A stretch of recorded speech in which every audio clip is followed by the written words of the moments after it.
जो लोग छत्रपति शिवाजी महाराज के अपमान की बात कर रहे हैं, जिन्हें छत्रपति शिवाजी महाराज के अपमान की चिंता है, उनके मान सम्मान की चिंता है, आखिर वो लोग छत्रपति शिवाजी महाराज को लुटेरा कहना कैसे स्वीकार कर सकते हैं?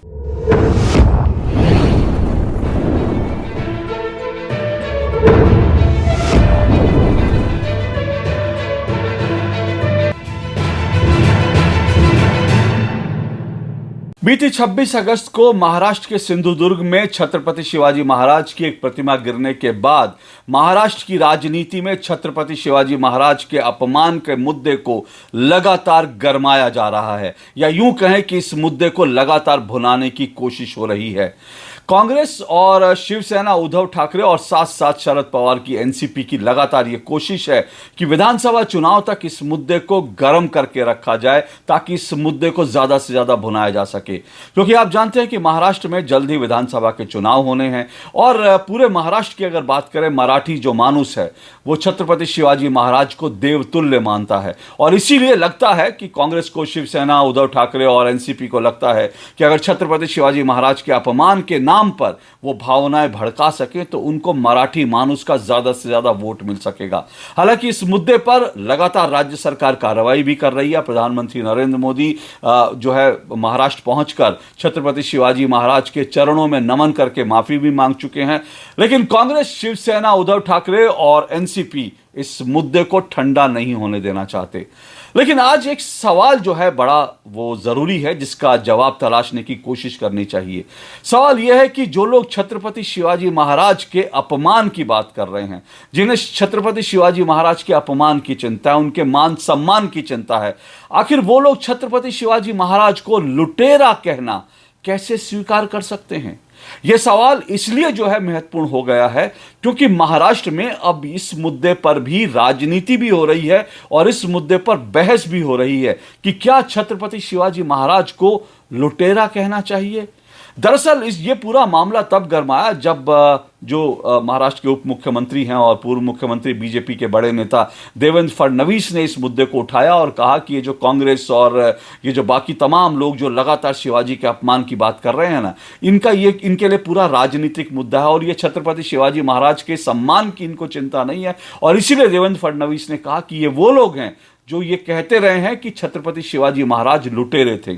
और देवेंद्र फडणवीस ने इसको लेकर पंडित नेहरू का भी जिक्र किया कि पंडित नेहरू ने तो कहा था कि छत्रपति शिवाजी महाराज लुटेरे थे और वो इसी तरह से फिरौती वसूलते थे। उन्होंने सूरत पर जो है हमला किया था, लूट के लिए हमला किया था। ये सब कुछ बातें जो हैं देवेंद्र फडणवीस ने कही। अब जब देवेंद्र फडणवीस ने ये कहा तो इसको लेकर शिवसेना, उद्धव ठाकरे और कांग्रेस जो है वो तुरंत कूद गए मैदान में और उन्होंने कहा कि ये जो है जो बीजेपी है, देवेंद्र फडणवीस हैं, ये इतिहास को डिस्टॉर्ट करने की कोशिश कर रहे हैं। जबकि सच तो ये है कि छत्रपति शिवाजी महाराज ने एक बार नहीं बल्कि 2 बार सूरत पर हमला किया था और उन्होंने यहां पर लूट की थी। बाकायदा जो उद्धव ठाकरे की शिवसेना, उसके सामना मुखपत्र में तो देवेंद्र फडणवीस के खिलाफ एक पूरा का पूरा आर्टिकल छप गया और ये साबित करने की कोशिश की गई कि छत्रपति शिवाजी महाराज ने सूरत को लूटा था, तो आज इसको क्यों जो है इतिहास के पन्नों से गायब करने की कोशिश हो रही है।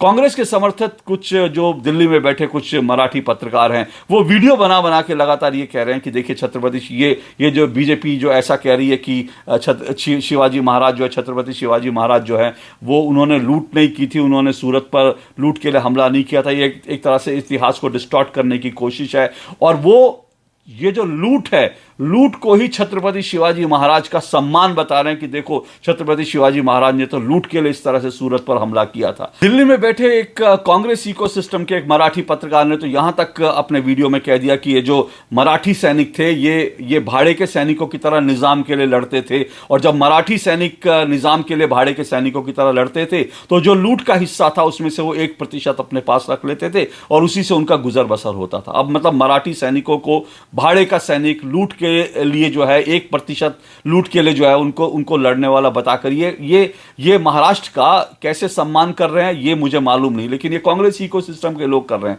इस बीच जो है जयंत पाटिल जो एनसीपी शरद पवार की एक पार्टी के नेता, उन्होंने एक बार फिर कह दिया कि ये जो कि छत्रपति शिवाजी महाराज जो हैं वो लुटेरे थे, उन्होंने लूट के लिए जो है सूरत पर हमला किया था और उन्होंने सूरत से फिरौती मांगी थी। यानी आप सोचिए कि लूट के लिए कहना, फिरौती मांगने वाला लूट के लिए हमला करने वाला, ये हम किसको कहते हैं आप अच्छी तरह से समझ सकते हैं। क्या छत्रपति शिवाजी महाराज को लुटेरा कहना, फिरौती के लिए हमला करने वाला कहना, क्या ये सही है? क्या ये इतिहास को इस रूप में दिखाया जाना या इस इतिहास को इस रूप में वर्णित करना, ये कितना सही है, ये आप ही सोचिए। दरअसल ये जो पूरा इतिहास है ये अंग्रेजों का लिखा इतिहास है, और अंग्रेज जो हैं वो छत्रपति शिवाजी महाराज से जो है वो किस हद तक डरते थे, नफरत करते थे, क्योंकि छत्रपति शिवाजी महाराज ने अंग्रेजों के जो है दांत खट्टे कर दिए थे, और इसलिए उस वक्त अंग्रेज और उनके जो पिट्ठू जो इतिहासकार होते थे वो जो लिखते थे वो इतिहास बन जाता था, और इसीलिए जो है इन लोगों ने छत्रपति शिवाजी महाराज को इतिहास में लुटेरा लिख दिया, और ये कहा कि उन्होंने जब लूट के लिए हमला किया तो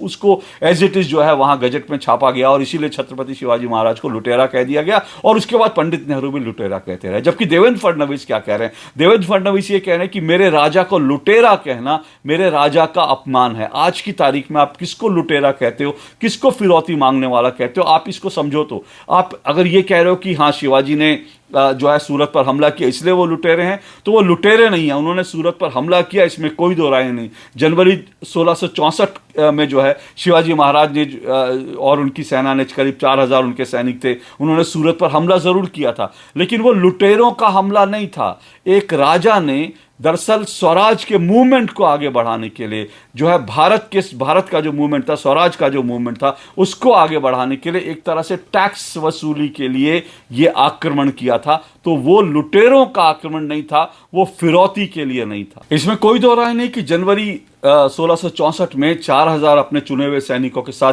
छत्रपति शिवाजी महाराज ने सूरत पर जो है आक्रमण किया था, और क्योंकि सूरत वो बंदरगाह था जो उस वक्त कह सकते हैं कि सबसे बड़ा बंदरगाह था, और मुगल शासकों का, औरंगजेब का, मुगल शासकों का सबसे बड़ा बंदरगाह था, और सबसे रिच, सबसे धनी वो पूरा का पूरा इलाका था, क्योंकि वहां से सारा व्यापार होता था, वहां से रेशम, वहां से हीरे जवाहरात, वहां से कपास जो है वहीं से जो है वो दुनिया भर में जाते थे और वहीं पर वो आते थे। तो इसलिए वो एक बड़ा सेंटर था और मुगलों का सबसे बड़ा बंदरगाह था, तो इसलिए वो सबसे रिचेस्ट जगह थी एक तरह से कह सकते हैं, क्योंकि वहां से जो आमदनी होती थी, वहां से जो टैक्स वसूली होती थी मुगलों को, वो सबसे ज्यादा थी। जितने अंग्रेज, पुर्तगाली और डच जितने व्यापारी थे वो वहीं पर रहते थे और वहीं से उनका सारा व्यापार चलता था। तो ये जो सूरत उस वक्त जो पोर्ट था वो सबसे बड़ा पोर्ट था और पैसे से धनाढ्य पोर्ट था, और सबसे ज्यादा पैसा वहीं से आता था। तो इसलिए शिवाजी महाराज ने दरअसल स्वराज के मूवमेंट को आगे बढ़ाने के लिए यह तय किया था कि कर वसूली के लिए, पैसे के लिए, क्योंकि शिवाजी महाराज लगातार 3 साल तक जो है लगातार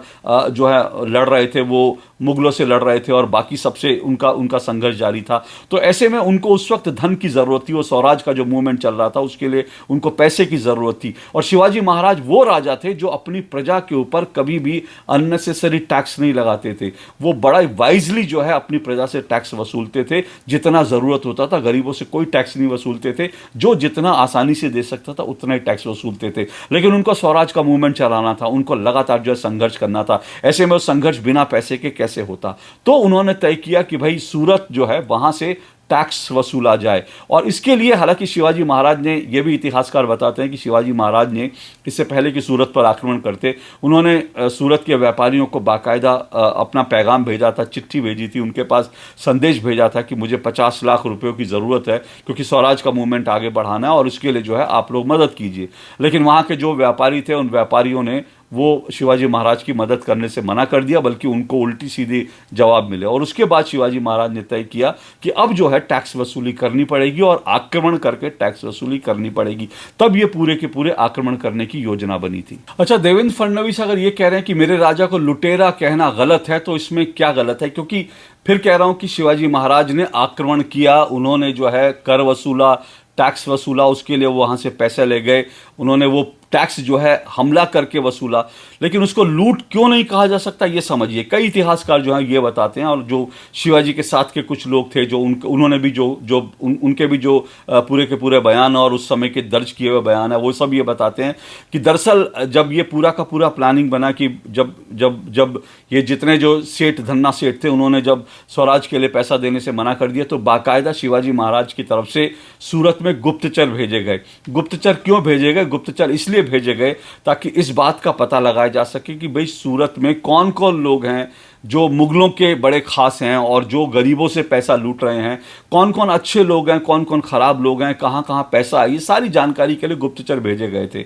और उसमें यह भी देखा गया था कि कौन लोग हैं जो दरअसल पैसे को लेकर के जो है वो पैसे का सही इस्तेमाल कर रहे हैं, गरीबों को तंग नहीं कर रहे, और जो जो इनायत खान है वहाँ का, जो दरअसल उस वक्त सूरत का जो एक तरह से कह सकते हैं मुख्य सेनापति था, मुख्य वहाँ का संरक्षक था, तो इनायत खान के कौन करीबी लोग हैं, मुगलों के कौन करीबी लोग हैं, और कौन लोग हैं जो गरीबों की मदद करते हैं, कौन जो है निरपराध लोग हैं, ऐसे सभी लोगों की जानकारी जुटाई गई थी। गलत तरीके से कौन पैसा कमा रहे हैं, कौन गरीबों का खून चूस कर पैसा कमा रहे हैं, ये सारी जानकारी छत्रपति शिवाजी महाराज के गुप्तचरों ने जुटाई थी। अब इतनी मेहनत करने की क्या जरूरत थी? अगर उनको जो है लूटना होता तो फिर जाते सीधा सीधा लूट लेते।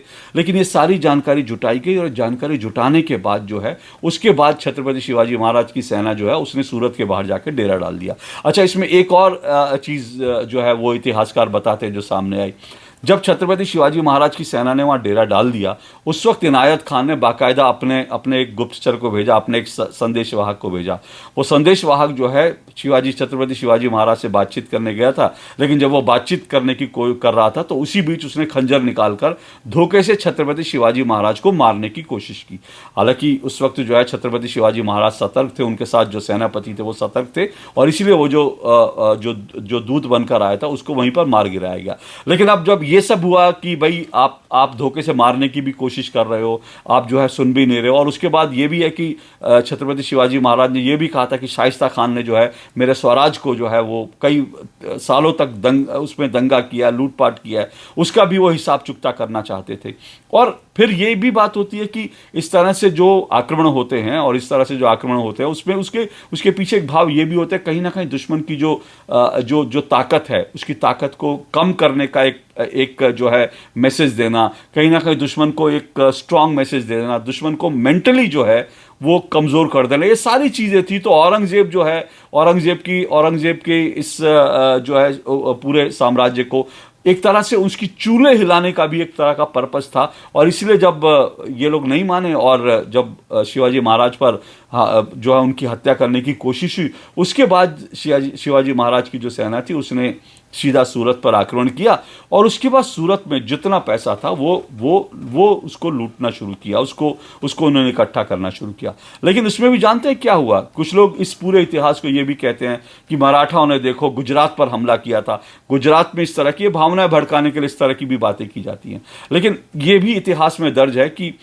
शिवाजी महाराज ने किसी को भी इस तरह से परेशान नहीं किया था, ना तो जो महिलाएं थी, क्योंकि लूट करने जाता है वो तो, जो अगर आप मुगलों का इतिहास देखेंगे, बाकी जो आक्रमणकारियों का इतिहास देखेंगे, तो वो तो जब लूट के लिए जब आक्रमण करते हैं, जब लूटते हैं, तब वो तो महिलाओं का भी जो है उनका शील भंग करते हैं, महिलाओं के साथ बदसलूकी करते हैं, बच्चों को मारते हैं, वृद्धों को मारते हैं। लेकिन शिवाजी महाराज की सेना जो है वो बिल्कुल डिसिप्लिन तरीके से गई थी, और उसमें बड़ा साफ तौर पर था महिलाओं को कहीं कोई तकलीफ नहीं होनी चाहिए, बुजुर्ग बच्चों को कोई तकलीफ नहीं होनी चाहिए। ये जो गुजरात और महाराष्ट्र की थ्योरी दी जाती है ना, इसके संदर्भ में एक जो है इतिहास में दर्ज एक किस्सा आता है कि एक गुजराती महिला थी, वो अपने बच्चों के साथ रहती थी, झोपड़ी में रहती थी, और साथ साथ वो विधवा भी थी। तो जब उसके दरवाजे पर शिवाजी महाराज के सैनिक पहुंचे तो वो डर गई कि भाई मेरे पास तो कुछ है नहीं, मेरी झोपड़ी भी जल जाएगी और ये होगा। तो उसने बड़ा डरते डरते जो है उसने दरवाजे पर कहा सैनिकों को कि भाई मेरे पास कुछ नहीं है, मेरे से आप क्या लेने आए हो? तो शिवाजी महाराज के सैनिकों ने कहा कि भाई हम आपको कुछ परेशान करने नहीं आए हैं। शिवाजी महाराज ने आदेश दिया है कि भाई जो भी इस तरह के लोगों, उनको कोई तकलीफ ना हो, तो आप आराम से रहिए, हम आपके दरवाजे पर पहरा देंगे, और ताकि आपकी झोपड़ी सुरक्षित रहे, आपको कोई तकलीफ ना हो। तो गुजराती महिला को इस तरह से शिवाजी महाराज ने सम्मान दिया था, और उस महिला को कोई परेशानी नहीं हुई। कुछ पादरी थे, और ये बताया जाता है कुछ पादरी, कुछ बाकी लोग थे, वो शिवाजी महाराज के पास गए कि भाई हमारे पास कुछ नहीं है, हमें परेशान ना किया जाए। तो जितने जो ईसाई पादरी थे उनको भी कोई तकलीफ ना हो, जो इस तरह से कुछ डच और कुछ पुर्तगाली जो बड़े निरपराध लोग थे वो गए, उन्होंने शिवाजी महाराज की शरण में गए, और शिवाजी महाराज ने आदेश दिया कि उनको कोई तकलीफ नहीं होनी चाहिए, तो उनको कोई तकलीफ नहीं हुई। इसके अलावा इतिहासकार जो है एक और किस्से का जिक्र करते हैं, एक और चीज़ जिसका वर्णन है वो ये है कि मोहनदास पारिक नाम का सूरत में ही एक धनाढ्य व्यापारी था, और वो व्यापारी ऐसा था कि जो गरीबों की मदद करता था। वो हमेशा गरीबों मजलूम जितने थे जो उनके अपने पैसे से मदद करता था। शिवाजी महाराज के जो गुप्तचर थे उन्होंने ये भी मोहनदास पारिक के बारे में भी सूचनाएं जुटाई थी। तो जब उनकी सेना गई तो जब तक ये पूरा का पूरा जो है सूरज जलता रहा, जब तक ये पूरा का पूरा ये पैसा वसूलने का काम चलता रहा, तब तक मोहनदास पारिक को कोई आंच नहीं आई। किसी ने मोहनदास पारिक को छुआ तक नहीं, छेड़ा तक नहीं। तो ये थे शिवाजी महाराज, ये थी उनकी महानता। उन्होंने सूरत जला और सारा पैसा उन्होंने लिया, और उसके बाद जो है वो वापस पैसा लेकर लौट गए। लेकिन इसको लुटेरा कहना जो है, इस पर आपत्ति जो है वो जताई गई है देवेंद्र फडणवीस से, और ये आपत्ति बिल्कुल सही जताई गई है। इतिहास में इसी तरह से जो है, क्योंकि मैं फिर कह रहा हूं कि इतिहास लिखने वाले यही अंग्रेज थे, यही पुर्तगाली थे, और इन्होंने शिवाजी महाराज को इस तरह से दिखाया। जबकि ये जो सूरत पर जो हुआ था, जो जिस तरह से सूरत पर आक्रमण हुआ था, उससे सोचिए औरंगजेब जिसके बारे में क्या क्या, भारत में औरंगजेब के नाम की सड़कें, दिल्ली में औरंगजेब के नाम की सड़कें मिलती है, लेकिन शिवाजी महाराज के नाम की सड़क नहीं मिलती। बड़े दुर्भाग्य की बात है। इसीलिए अगर देवेंद्र फडणवीस ये कह रहे हैं नेहरू जी का नाम लेकर कह रहे हैं, तो फिर इसमें उन्होंने गलत नहीं कहा कि नेहरू जी शिवाजी महाराज को लुटेरा कहते, तो लुटेरा मानते थे। फिर इसीलिए फिर कह रहा हूं ना, इसीलिए दिल्ली में जो कांग्रेस की सरकारें रही, शिवाजी महाराज के नाम पर कुछ नहीं बना, लेकिन औरंगजेब के नाम पर सड़क बन गई, क्योंकि औरंगजेब उनके लिए महान था। जबकि शिवाजी महाराज ने औरंगजेब की जो है नाक में दम कर दिया था, औरंगजेब को नाक को चने चबवा दिए थे, किस तरह से औरंगजेब की चूल्हें हिला दी थी उन्होंने सूरत पर हमला करके, ये सब कुछ किया था। तो यही बात उन्होंने कही, और इसी तरह से इतिहास लिखा जाता है। क्योंकि इतिहास लिखने वाले अंग्रेज थे, तो उन्होंने शिवाजी महाराज को इस तरह से जो है बैड लाइट में पेंट किया। और ऐसा एक बार नहीं, हमेशा होता रहा है। भगत सिंह को जो है अंग्रेजों ने जो है आतंकवादी लिखा, जबकि भगत सिंह क्रांतिकारी थे, उन्होंने भारत को आज़ाद कराने के लिए शहादत दी। तो ये जो पूरा का पूरा प्रकरण है, इसको इस नज़रिए से, इसको सही नज़रिए से देखने की ज़रूरत है। अगर देवेंद्र फडणवीस ने कहा मेरे राजा को लुटेरा नहीं कहना चाहिए, तो इस बात में उनके वजन है। आखिर शिवाजी महाराज को हम क्यों अंग्रेजों की निगाह से देखें, हम क्यों मुगलों की निगाह से देखें, हम क्यों विदेशियों की निगाह से देखें? शिवाजी महाराज भारत के महान योद्धा थे।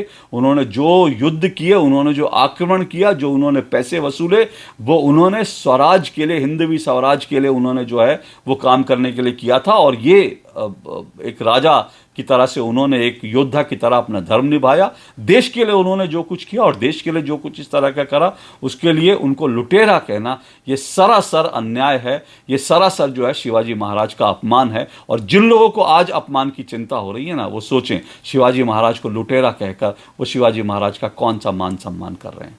आज के लिए इतना ही। नमस्कार।